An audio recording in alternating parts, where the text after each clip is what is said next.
어느 대기업의 슬로건이 오늘을 새롭게 내일을 이롭게라고 하는 슬로건을 갖고 있는 그런 대기업이 있습니다.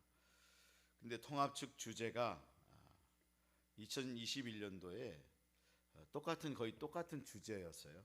복음으로 교회를 새롭게, 세상을 이롭게라고 하는 그런 주제를 갖고, 그래서 주제가 겹친 적이 있었어요. 그래서 누가 그것을 카피했느냐 이런 거 가지고 실갱이가 좀 있었던 적이 있습니다.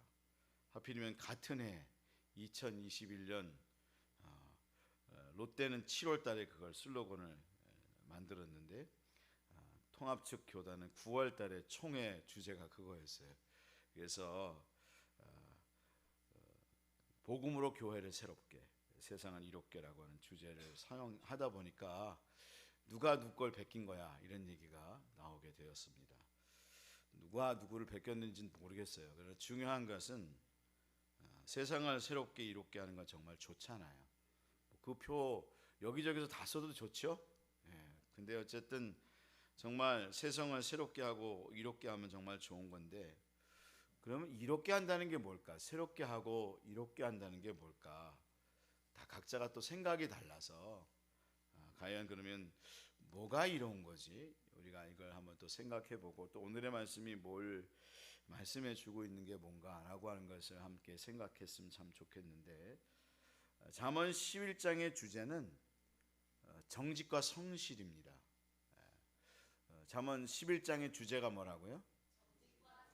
정직과 성실입니다. 그러니까 여러분, 잠언은요 각장의 주제가 있어요. 이걸 놓쳐버리면, 왜 성경 말씀을 잠언을 읽는데 도대체 은혜가 안 되는 중요한 이유는 그 잠언 장마다 주제가 있는데 그 주제를 못 잡아서 그래요. 그리고 뭘 말하는지를 모르는 거예요. 그러니까 뭘 말하고 있지, 끊임없이 많은 이야기들이 막 있잖아요. 많은, 그냥 전에도 이야기한 것처럼 목걸이에 비즈가 많은데 그 비즈를 이렇게 잘 꿰야 되는데 못 꿰니까 도대체 이게 많은 이야기들을 하고 있는데 뭘 얘기하는 거지?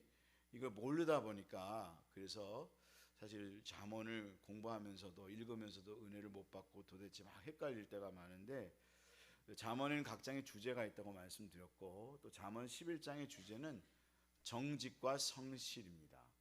왜냐하면 여기 보면 첫 절에 정직에 대한 이야기가 나오고, 그래서 끊임없이 또 중간중간 정직에 대하여, 성실에 대하여, 정직한 자의 성실에 대하여 계속해서 기록되고 있음을 보거든요. 그래서 잠언 11장의 주제가 뭐냐?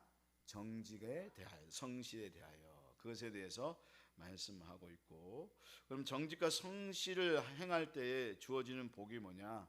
여기 우리가 적어놨기도 했지만, 자기의 영혼을 이롭게 하고 다른 사람을 구원하게 되는 거, 그러니까 우리의 영혼을 이롭게 한다는 겁니다. 우리를 새롭게 하고 이롭게 하고 또 다른 사람을 구원하게 하는 그런 일을 행하게 된다라고 하는 것이 잠언 11장의 주제입니다. 그리고 왜 그럼 정직하지 못하냐, 그 이유도 가르쳐 주고 있고요. 정직했을 때 주어지는 결과가 무엇인가 라고 하는 것을 말해 주고 있습니다. 우리가 정직할 때 주어지는 복은 우리 자신이 존영을 얻고 영광을 얻고, 또 우리의 영혼을 이롭게 하는 자가 되고, 또 다른 사람을 구원하는 그런 결과를 가지게 된다라고 하는 걸 말해 주는 거죠. 여러분, 오늘 말씀을 보면서 다시 한번 그 말씀의 깊이 속에 들어갈 수 있는 저희들이 되었으면 정말 좋겠는데, 1절부터 11절까지의 말씀을 보면 정직하고 성실한 자의 이유와 결과, 그리고 그렇지 못한 자의 이유와 결과에 대해서 말해주고 있습니다. 그래서 1절 말씀을 보면 정직과 성실을 대표하는 예가 기록되어 있어요.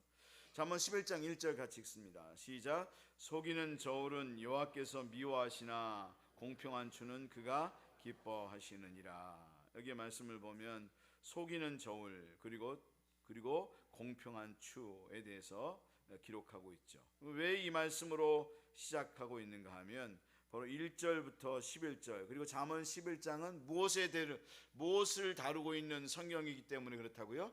정직에 대하여 다루고 있는, 성실에 대하여 다루고 있는 그런 본문이기 때문에, 여러분 정직과 그럼 성실을 이야기할 때 가장 먼저 딱 여러분 생각나는 게 뭡니까? 저울이잖아요, 저울. 그리고 추잖아요.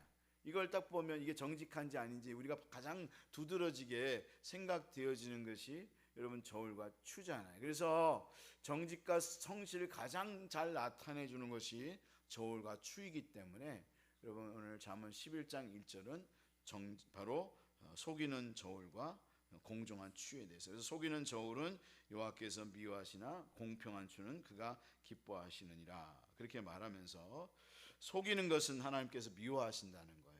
하지만 속이지 않고 공평한 태도를 취하는 사람은 하나님께서 기뻐하시는 그런 존재이다라고 하는 사실을 말해주고 있는 거죠.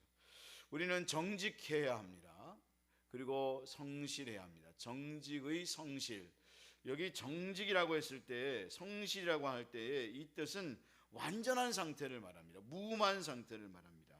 왜냐하면 하나님은 무음한, 여러분 하나님은 거룩하시되 그냥 대충 거룩한 분이 아니라 완전하잖아요.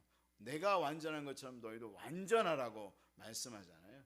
그런 존재가 되어질 것을 말해 주는데, 그러면 우리가 정직하지 못하고 성실하지 못한 이유가 무엇인가 라고 하는 것을 2절 말씀에서 말씀해 주고 있는데, 그 이유가 무엇인가 하면 2절 말씀 같이 읽겠습니다.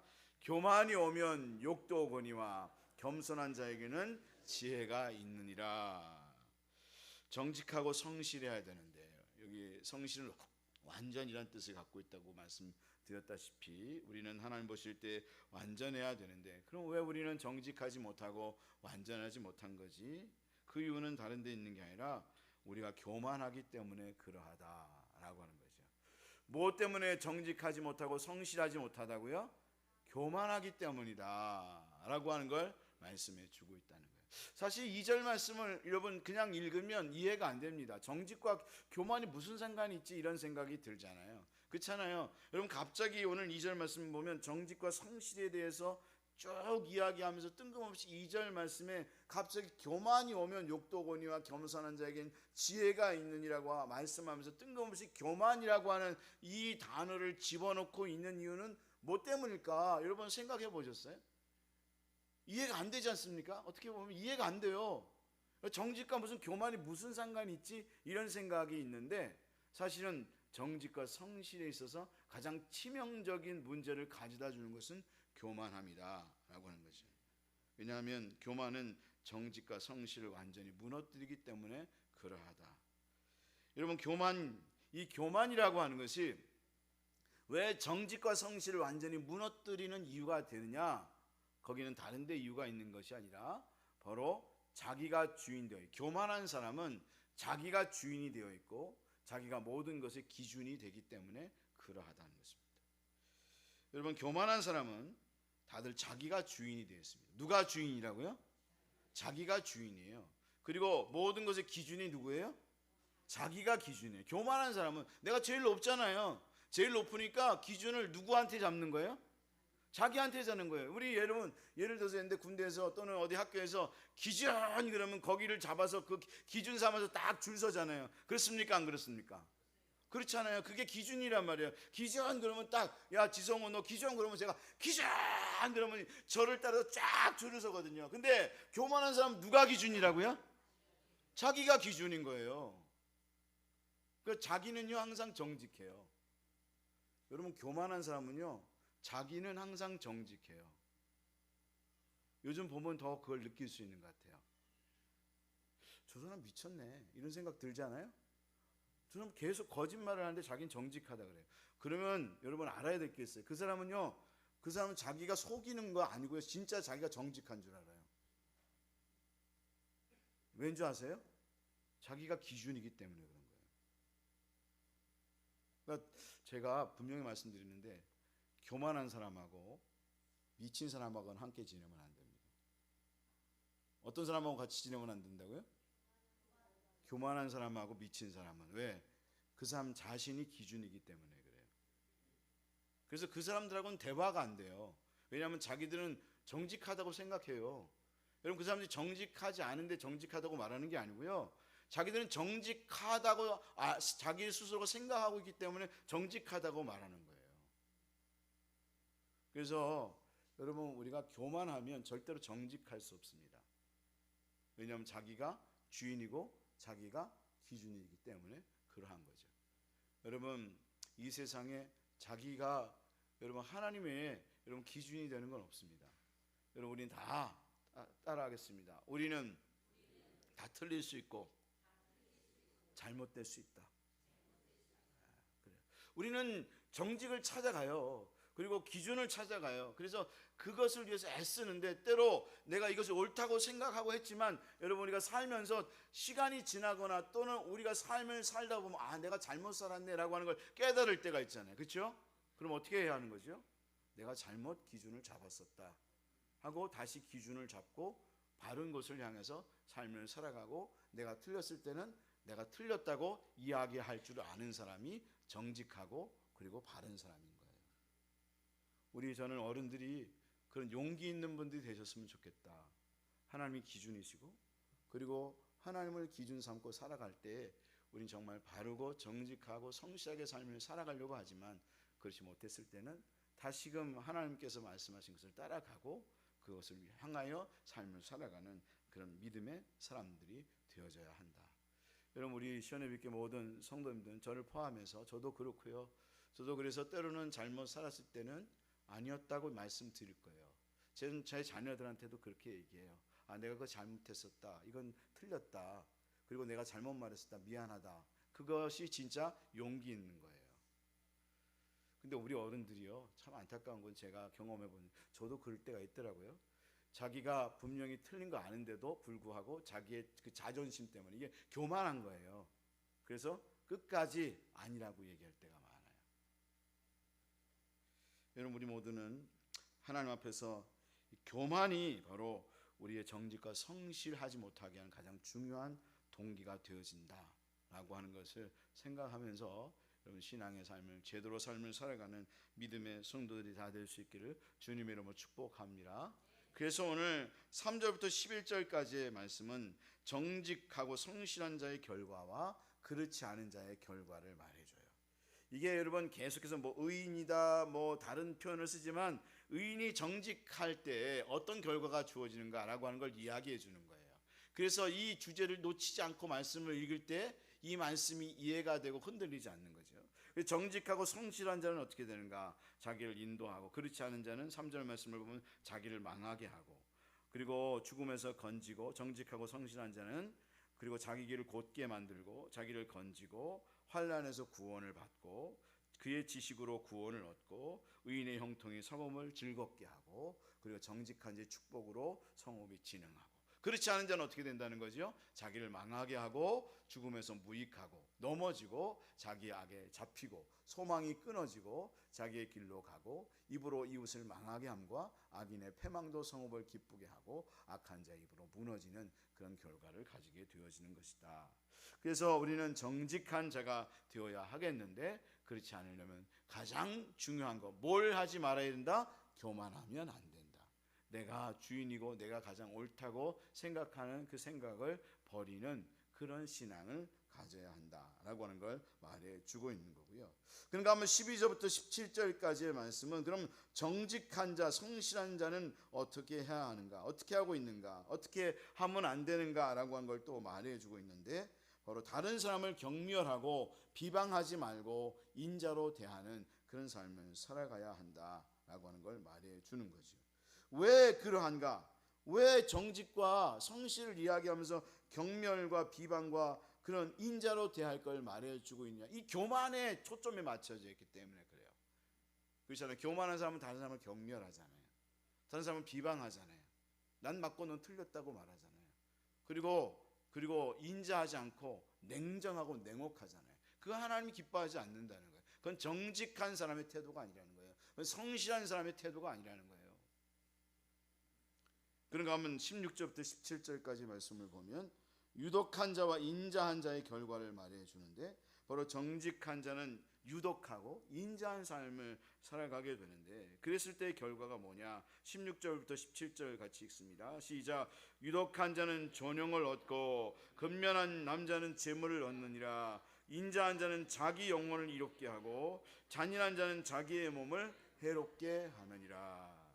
여기 말씀을 보면 12절부터 17절까지의 말씀을 보면 다른 사람을 경멸하지 말고 또 한담하지 말고 남의 비밀을 누설하지 말고 타인의 을 위해서 보증을 서지 말고 무자비하지 말고 잔인한 삶을 살지 말고 유독하고 인자한 삶을 살아갈 것을 말씀해 주는데, 그런 자는 무엇을 얻느냐? 존영을 얻는다는 거예요. 이 존영은 영광이란 뜻이에요. 원래 카보드라고 하는 히브리어인데 원래 영광이에요. 영광을 얻게 된다라고 하는 거예요. 유독한 자는 정직하고 성실하며 유독한 삶을 살아가는 사람, 하나님의 영광을 얻는다는 거예요. 다시 말하면 이 영광은 하나님스러워진다는 거예요. 하나님스러움의 모습을 보여준다는 거예요. 근데 반면에 근면한 자는 재물을 얻느니라 이렇게 말을 하잖아요. 여러분 오늘 말씀을 보면 근면한 자는 재물을 얻느니 이게 복처럼 느껴지는데, 여러분 근면한 자는 복을 얻는다, 근면한 자는 재물을 얻는다 그러니까 복을 얻는 것처럼 표현하잖아요. 근데 여러분 잠언은 항상 이런 대조되면서 나옵니다. 근데 대조되는데 이상하다, 여기는 유독한 여자는 영광을 얻는다 그렇고 근면한 남자는 재물을 얻느니라 이렇게 말을 하면 이건 좋은 얘기처럼 보이지만 사실 좋은 얘기가 아니에요. 왜 그런가 하면 여기에 보면 이 근면하다는 단어가 원래 번역을 잘못했어요. 이 단어는 원래 히브리어 아리츠라고 하는, 히브리어 아리츠라는 단어를 쓰는데요. 어떤 뜻을 갖고 있는가 하면 두려움을 고무시키는, 공포감을 주는, 두려운, 무서운, 무자비한, 강력한 이런 뜻을 갖고 있어요. 다시 말하면 뭘 주는 자라는 거예요? 두려움을 주는 자라는 거예요. 유독한 자는과 반대되는 말이에요. 근데 이걸 근면함으로 해석해서 이걸 성경을 잘못 이해하게끔 만들었어요. 두려움을 주는 자는 뭘 얻는다고요? 재물을 얻는다고요. 여러분 재물을 얻고 싶으면 조금 좀 무섭게 좀 하세요. 재물을 얻고 싶으세요? 우리 시원해빛교회 성도님들 재물을 얻고 싶으면 조금 두렵고 공포감을 주고 소리도 막 지르고 무자비하면 됩니다. 그런 사람은 재물을 얻습니다. 근데 이게 영광과 대비되는 개념으로 쓰고 있다는 거예요. 우리는 하나님의 마음을 알아야 돼요. 우리는 뭘 알아야 된다고요? 하나님의 마음을 알아야 돼요. 하나님 우리에게 뭘 말씀하실까? 그걸 알아야 돼요. 저는 우리 시원해빛교회 성도들이 진짜 이 재물의 의미는 하나님을 만나지 못하게 한다는 의미를 담고 있어요. 결국은요. 그래서 우리는 유독하고 인자하고 그래서 존영을 얻고 자기의 영혼을 이롭게 하는 자가 되어야 한다. 여기 말씀을 보면 그런 자는 무엇을 이롭게 한다고요? 여기 말씀 보면 뭘 이롭게 한다 그랬어요? 자기의 영혼을 이롭게 한다. 16절 17절 다시 한번 읽겠습니다. 시작. 유독한 여자는 존영을 얻고 근면한 남자는 재물을 얻느니라. 인자한 자는 자기의 영혼을 이롭게 하고 잔인한 자는 자기의 몸을 해롭게 하느니라. 정직의 성실을 갖고 있는 사람, 그 연장선상에서 유독한 자, 인자한 자는 자기의 영혼을 이롭게 한다는, 자기 영혼을 살리는 그런 사람이 된다는 거예요. 근데 반대편에서 정직하지 못하고 성실하지 못하고 그리고 그렇게 강포하고 또 두렵게 행하고 잔인한 자는 결국 재물을 얻지만 자기의 몸을 해롭게 하는, 자기를 망하게 하는 그런 결과를 가지게 되는 거다. 그러니까 너희는 그런 삶을 살아서는 안 된다. 너는 너의 영혼을 이롭게 하는 삶을 살아가는 사람이 되어져야 한다라고 하는 걸 말해주고 있고, 그래서 끊임없이 또 28절부터 23절까지의 말씀에도 보면 우리가 그렇게 해야 될 이유와 삼가하는 삶을 살아야 될 이유를 말해주고 있는데, 그렇게 해야 될 이유가 18절부터 23절 말씀이거든요. 악인의 싹은 허무하되 공의를 뿌린 자의 상은 확실하니라. 공의를 굳게 지키는 자는 생명에 이르고 악을 따르는 자는 사망에 이르느니라. 의인의 자손은 구원을 받으리라. 그래서 너희는 삼가하는 삶을 살아야 된다. 왜? 의인의 상은 확실하기 때문이다.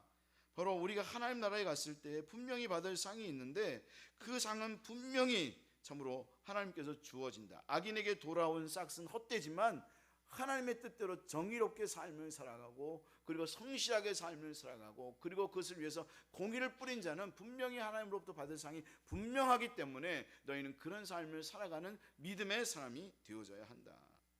그래서 더 확대돼서 24절부터 32절까지의 말씀은 너희가 바로 삼가하는 정도의 삶을 살아가는 그런 그리스도인이 아니라 오히려 적극적으로 선을 행하는 삶을 살아가는 그런 사람이 되어야 한다라고 하는 걸 말해주고 또한 그 이유를 말해주고 있습니다.